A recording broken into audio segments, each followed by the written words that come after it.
अल्लाह जल्ल जलालुहु व मन वालहु का बेइंतहा फज़ल हुआ, करम हुआ कि उस पाक ने हम सबको कुरान करीम की मजलिस में और दीनी मजलिस में अल्लाह ने हम सबको जमा होने की तौफीक अता फरमाई।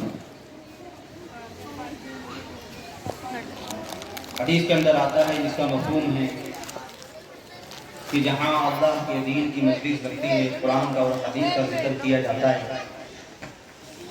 अल्लाह रब्बुल इज़्ज़त की तरफ से अल्लाह की नूरानी मखलूक जिनको हम फरिश्ते कहते हैं, वो ऐसी मुबारक मजलिसों को घेर लेते हैं और आसमान तक एक लंबी कतार लग जाती है। और जब मजलिस ख़त्म होती है तो अल्लाह रब्बुल इज़्ज़त की तरफ से फरिश्ता ऐलान करता है कि ये मजलिस में बैठने वालों, अल्लाह ने तुम्हारे गुनाहों को माफ़ फरमा दिया और अल्लाह ने तुम सबकी मग़फ़िरत फरमा दी। ये जो है मुबारक मजलिस है जिसमें अल्लाह ने हमें बैठने की तौफीक अता फरमाई। अल्लाह रब्बुल इज़्ज़त हमें ऐसी मुबारक मजलिसों में बार बार बैठने की और शिरकत करने की तौफीक अता फरमाई। मेरे मोहतरम दोस्त बुजुर्गों, जिस कौम ने अल्लाह के कुरान से ताल्लुक जोड़ा, जिस कौम ने अल्लाह के कुरान से यारी लगाई और जिस कौम ने अल्लाह के कुरान को अपने सीनों में उतारा, अल्लाह ने उस कुरान की बरकत से उस कौम को दुनिया में भी चमकाया और अल्लाह रब्बुल इज़्ज़त उसको आखिरत में भी चमकाएंगे। हदीस के अंदर आता है, जिसका मफ़हूम है कि कुरान करीम के हाफिज और कुरान पढ़ने वालों के माँ बाप को कल क़यामत के दिन अल्लाह जल्ल शानहू नूर का ताज पहनाएंगे और क़यामत के दिन हाफिज कुरान से कहा जाएगा कि कुरान की आयत पढ़ता जा और दर्जे चढ़ता जा, और जो कुरान की आखिरी आयत है वही तेरा आखिरी मकाम और मर्तबा है, जो कुरान करीम की बरकत है। एक सहाबी आमिर बिन फ़हीरा रज़ियल्लाहु ताला अन्हु कुरान के माहिर थे, कुरान को बड़ा बेहतरीन पढ़ने वाले थे। कुफार और मुशरिकीन जनाब रसूलुल्लाह सल्लल्लाहु अलैहि वसल्लम के पास तशरीफ लाए और कहा कि अल्लाह के नबी, आप आमिर बिन फ़हीरा को हमारे साथ भेज दो, हम अल्लाह का कुरान सीखेंगे, ये बड़ा बेहतरीन कुरान पढ़ता है। अल्लाह के नबी सल्लल्लाहु अलैहि वसल्लम ने उनके साथ आमिर बिन फ़हीरा रज़ियल्लाहु ताला अन्हु को उनके साथ भेज दिया। रास्ते में कुफार और मुशरिकीन ने गद्दारी करी और आमिर बिन फ़हीरा रज़ियल्लाहु ताला अन्हु को शहीद करने की कोशिश करी। लेकिन मेरे दोस्त बुजुर्गों, जो अल्लाह के कुरान की अज़मत और मोहब्बत को अपने सीने में उतार लेता है, अल्लाह का कुरान उसकी दुनिया में भी हिफाजत करता है और आखिरत में भी हिफाजत करता है। अल्लाह की तरफ से कुफार मुशरिकीन का ये प्रोग्राम था पहले से कि इनका सर उतारेंगे और इनके सर को काट करके इनके सर के अंदर हम शराब पिएंगे, लेकिन अल्लाह हिफाजत करने वाले हैं। आमिर बिन फ़हीरा रज़ियल्लाहु ताला अन्हु घबराए हुए हैं, अल्लाह की मदद और अल्लाह की नुसरत को पुकार रहे हैं। एक जोर की आंधी चलती है और उन्होंने आमिर बिन फ़हीरा रज़ियल्लाहु ताला अन्हु को शहीद कर दिया। और ऐसी आंधी चली और हवा चली कि आमिर बिन फ़हीरा रज़ियल्लाहु ताला अन्हु की लाश को अल्लाह ने आसमान की तरफ उठा लिया और उनकी आंखों से लाश आमिर बिन फ़हीरा रज़ियल्लाहु ताला अन्हु की ओझल हो गई, गायब हो गई। इसलिए अल्लाह के कुरान से हमारा ताल्लुक जुड़ जाए और हमारी नस्लों की जिंदगी में अल्लाह का कुरान दाखिल हो जाए, इसके लिए मेहनत का होना शर्त है। जब अल्लाह के कुरान की मेहनत की जाएगी, अल्लाह के कुरान को अपने दिलों में उतारने की मेहनत और कोशिश की जाएगी, तो अल्लाह रब्बुल इज़्ज़त इस कुरान की बरकत से अल्लाह हमें दुनिया में भी इज्जत अता फरमाएगा और अल्लाह हमें आखिरत में भी इज्जत अता फरमाएगा। अल्लाह ने दुनिया में इस उम्मत को एक मकसद के लिए दुनिया में भेजा था। ये उम्मत उस मकसद को भूला बैठी। आप अंदाजा लगाओ कि अल्लाह के नबी जनाब रसूलुल्लाह सल्लल्लाहु अलैहि वसल्लम को इस कुरान के लिए कितनी मार खानी पड़ी। आप अल्लाह के पैगाम को लोगों में पहुंचा रहे, लेकिन लोग आपको सता रहे, तकलीफ पहुंचा रहे, लेकिन आप अल्लाह की बात को और अल्लाह की निदानियत को, अल्लाह की बड़ाई को लोगों में पहुंचा रहे हैं। 13 साल जनाब रसूलुल्लाह सल्लल्लाहु अलैहि वसल्लम ने कमोबेश मक्के मुकर्रमा में मेहनत करी और अल्लाह की बड़ाई को, अल्लाह की ताकत को, अल्लाह की किबरियाई को दावत दी और लोगों में इस बात को समझाया कि सारी कायनात का पालनहार और सारी कायनात को बनाने वाला, जमीन और आसमान का पैदा करने वाला और चांद और सूरज को बनाने वाला, जन्नत और जहन्नम को बनाने वाला, इस सारी कायनात का पालनहार सिर्फ एक अल्लाह की जात। अगर तुमने अल्लाह की ताकत को, अल्लाह की रबूबियत को कबूल कर लिया, अल्लाह तुम्हें दुनिया में भी कामयाब करेंगे और आखिरत में भी कामयाब करेंगे। जिन लोगों ने आपकी बात को माना और आपकी बात को तस्लीम करा, अल्लाह ने उनको क़यामत तक के लिए कामयाब कर दिया, हमेशा हमेशा के लिए कामयाब कर दिया। और जिन्होंने अल्लाह के कुरान से बगावत करी, अल्लाह के नबी से बगावत करी और अल्लाह के दीन से बगावत करी, अल्लाह ने उनको दुनिया में भी जलील किया और अल्लाह उनको आखिरत में भी जलील करेगा। इसलिए मेरे मोहतरम दोस्तों, यूं फरमाया, जैसे जियोगे वैसे मरोगे, जैसे जियोगे वैसे मरोगे और जैसे मरोगे वैसे कयामत के दिन उठाए जाओगे। आज उम्मत को जिस काम की जिम्मेदारी दी थी, जिस मेहनत के लिए उम्मत को दुनिया में पैदा किया था, आज उम्मत उस मेहनत से दूर चली गई। आज दुनिया से, हमारे घरों से और हमारे महलों से और हमारी जिंदगियों से अल्लाह का दीन और अल्लाह के अहकामात, जनाब मदनी करीम सल्लल्लाहु अलैहि वसल्लम के तरीके आज हमारी जिंदगी से निकले हुए। मेरे बहुत भाई दोस्तों, ये याद रखना, जब अल्लाह का दीन हमारी जिंदगी से निकल जाएगा, अल्लाह का कुरान हमारी जिंदगी से निकल जाएगा और अल्लाह के दीन की मेहनत हमारी जिंदगी से निकल जाएगी, जब नमाजें हमारी जिंदगी से निकल जाएगी और हमारे मुआशरे से, हमारी नस्लों से अल्लाह का दीन निकल जाएगा, तो मेरे दोस्तों, अल्लाह इसको दुनिया और आखिरत में दोनों जहां में जलील करेंगे। क्योंकि अल्लाह के यहाँ इज्जत वाला वही है जिसकी जिंदगी में अल्लाह का दीन है, जिसकी जिंदगी में नबी पाक अलैहिस्सलाम का तरीका है, अल्लाह उसको इज्जत अता फरमाएंगे। आज मेरे भाइयों दोस्तों, आज अल्लाह ने मुसलमान को जो नियामत दी थी, आज मुसलमान कहता है मेरी जान, मेरा माल, मेरा सरमाया, मेरी औलाद। नहीं मेरे दोस्तों, ये हमारा जान नहीं है, ये अल्लाह की अमानत है और अल्लाह की नेमत है। ये जान अल्लाह की है, ये माल अल्लाह का है, ये सारी की सारी नेमतें अल्लाह की है। अगर अल्लाह के दीन पर हमने नहीं लगाई तो दुनिया के कामों में और हराम कामों में अल्लाह को लगा देगा और अल्लाह इन नेमतों का कल कयामत के दिन हमसे हिसाब लेगा। आज हर आदमी सोचे, अल्लाह ने मुझे जो जान दी है, ये मेरी जान कहां लग रही है? अल्लाह ने मुझे माल दिया, मेरा माल कहां लग रहा है? आज ये माल मेरे दोस्तों ख्वाहिशात के ऊपर लग रहा है, नफ्स की चाहतों के ऊपर लग रहा है और दुनिया के नाजायज कामों में लग रहा है, जिसकी बुनियाद के ऊपर आज सारी दुनिया में फसाद है, वबाल है और सारी दुनिया का निजाम खराब हो गया। इस वजह से, क्योंकि मेरे भाइयों दोस्तों, हमने जान और माल के इस्तेमाल करने का जो तरीका है, हमने वो गलत किया। और जब जान और माल इस्तेमाल करने का गलत तरीका इख्तियार करेंगे तो मेरे दोस्तों की जिंदगी में बेदीनी दाखिल होगी। इसलिए अल्लाह ने हमें जिंदगी दी है। किसी के पास 40 साल, किसी के पास 50 साल, किसी के पास 60 साल। आज मेरे और आपके पास मौका है, लेकिन एक दिन ऐसा आएगा कि मेरे और आपके पास से मौका चला जाएगा। आज हम जमीन पे मौजूद हैं, एक दिन मेरा और तुम्हारा ऐसा आएगा कि हमें जमीन के नीचे दफन कर दिया जाएगा। इसलिए अल्लाह के नबी ने फरमाया, अक्लमंद और होशियार और समझदार इंसान वो है जो मौत आने से पहले पहले मौत की तैयारी करे। इसलिए अल्लाह ने मुसलमान को दुनिया के अंदर एक काम के लिए भेजा है। सहाबा की जिंदगी के 4 मशगले थे। अल्लाह के नबी ने सहाबा को 4 काम सिखाए थे।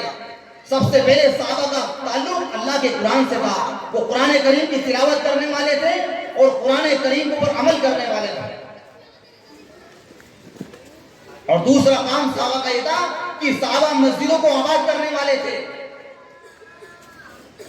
24 घंटे मस्जिदें आबाद थी। आज हमारी मस्जिदें वीरान है, लेकिन बस खाली नमाज के वक्त में आबाद होती है, उसके बाद 24 घंटे हमारी मस्जिद वीरान है। चाय के होटल आबाद है, महल्ले आबाद है, थिएटर आबाद है। सारी चीजों के लिए हमारे पास वक्त है, लेकिन अल्लाह के घर को वक्त देने के लिए हमारे पास वक्त नहीं है। यूं फरमाया, जो कौम अल्लाह के घर को आबाद करेगी, अल्लाह की मस्जिद को आबाद करेगी, अल्लाह उन्हें भी आबाद करेगा और उनकी नस्लों को भी आबाद करेगा। और अल्लाह के कुरान करीम का मफहूम है, यूं फरमाया कि अल्लाह के घर को वो लोग आबाद करते हैं जिनका यकीन अल्लाह पर होता है और आखिरत के दिन को पर होता है। जो अल्लाह पर और आखिरत पर यकीन रखते हैं, यूं फरमाया कि ये वो लोग हैं जो मस्जिदों को आबाद करते हैं। इसलिए दूसरा काम सहाबा का था कि सहाबा मस्जिदों को आबाद करने वाले थे। सहाबा में गश्त करते थे और महल्ले में मुलाकात करते थे। एक एक मुसलमान को और एक एक ईमान वाले को और एक एक गैर ईमान वाले को मस्जिद में लाकर के ईमान सिखाया जाता था, दीन सिखाया जाता था, दीन की मेहनत सिखाई जाती थी। लेकिन आज मुसलमान मस्जिदों से दूर हो गए। मस्जिदों से दूर होने की वजह से आज हमारी जिंदगी से दीन निकल गया। दीन के हासिल करने की जगह मस्जिदें हैं। हदीस में आता है जो मस्जिद में आता है वो अल्लाह का मेहमान होता है। कल क़यामत के दिन अल्लाह पाक आवाज लगाएंगे, मेरे पड़ोसी कहाँ हैं? फरिश्ते कहेंगे अल्लाह पाक आपके पड़ोसी कौन है? यूं कहा कि जो मस्जिदों को आबाद करते थे वो मेरे पड़ोसी हैं। यूं फरमाया जो बार-बार मस्जिद जाए उसके ईमानदार होने की गवाही हो। इसलिए सहाबा इकराम रज़ियल्लाहु तआला अन्हुम अजमईन मस्जिदों को आबाद करने वाले थे। और सहाबा का तीसरा काम था कि बुराई से रोकते थे। सहाबा बुराई से रोकते थे। अगर उनके सामने कोई नाजायज काम होता था सहाबा उसको रोकते थे। लेकिन आज मेरे और आपके सामने हराम काम किए जाते, जुआ खेला जाता है, माँ बाप की नाफरमानी की जाती है। मुसलमान मस्जिद के पास में है, मस्जिद के सामने दुकान है, मस्जिद से अजान की आवाज आ रही है, अल्लाहु अकबर अल्लाहु अकबर, अल्लाह बड़े हैं अल्लाह बड़े हैं। लेकिन मुसलमान मस्जिद में जाने को तैयार नहीं है। मुसलमान खुद अल्लाह के दीन का जनाजा निकल रहा है, दीन का जनाजा मुसलमान निकाल रहा है, नमाजों का जनाजा, सुन्नतों का जनाजा मुसलमान निकाल रहा है। मेरे भाइयों दोस्तों, नमाज हर एक मुसलमान पर अल्लाह ने फर्ज की है। कितनी बड़ी अफसोस की बात है कि मुसलमान बेनमाजी है और अगर कोई पढ़ते भी है तो घर पर पढ़ लेते हैं बगैर किसी उज़र के। घर पे नमाज पढ़ना, यूं फरमाया अल्लाह के नबी ने कि मेरा दिल चाहता है मैं उनके घरों को जाकर के आग लगा दूं जो बगैर किसी उज़र के घरों में नमाज पढ़ लेते हैं। कितना बड़ा महल्ला है, 113 मकान अपने महल्ले के अंदर, लेकिन फजर की नमाज में 12 आदमी 15 आदमी 20 आदमी होते हैं। और हालात ये, अगर कोई आदमी हमारी मस्जिद का स्पीकर बंद कराने के लिए आ जाए कि तुम्हारे माइक से हमें तकलीफ होती है, तो सारे मुसलमान, सारे महल्ले के वाले लड़ाई करने के लिए खड़े हो जाएंगे, उसको रोकने के लिए तैयार हो जाएंगे। लेकिन जब अजान लगती है तो मुसलमान मस्जिद को आबाद करने को तैयार नहीं है। इसलिए सहाबा का काम, तीसरा काम सहाबा का यह था कि सहाबा बुराई से रोकते थे। और सहाबा का चौथा काम यह था कि वो भलाइयों की दावत देते थे, ईमान की दावत देते थे, अल्लाह के कुरान की दावत देते थे, खैर की तरफ दावत देते थे। ये सहाबा का चौथा काम था। इसलिए मेरे मोहतरम दोस्तों, अल्लाह ने हमें दुनिया के अंदर दीन की मेहनत के लिए दुनिया में पैदा किया।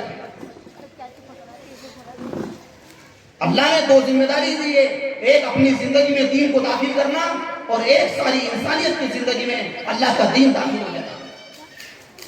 मेरे भाइयों दोस्तों, अगर हमने दीन की मेहनत नहीं करी और अपने जान को और अपने माल को सही जगह नहीं लगाया, तो मेरे भाइयों दोस्तों, उम्मत मुर्तद होती रहेगी और मुसलमान दुनिया में तमाशा देता रहेगा। जिस जगह अभी हमारी जमात जाकर आई कर्नाटक में, एक जगह कुर्सी, मेरे मोहतरम दोस्तों, जब मुसलमानों ने अपने जान को और अपने माल का गलत इस्तेमाल करा, 52 मुसलमानों के मकान पूरे के पूरे मुर्तद हो गए। 52 मकान मुसलमानों के मुर्तद हो गए कि जब मुसलमान अल्लाह के दीन की मेहनत नहीं करेगा, मस्जिदों को आबाद नहीं करेगा, तो अल्लाह के दीन का जनाजा यूं ही निकलेगा।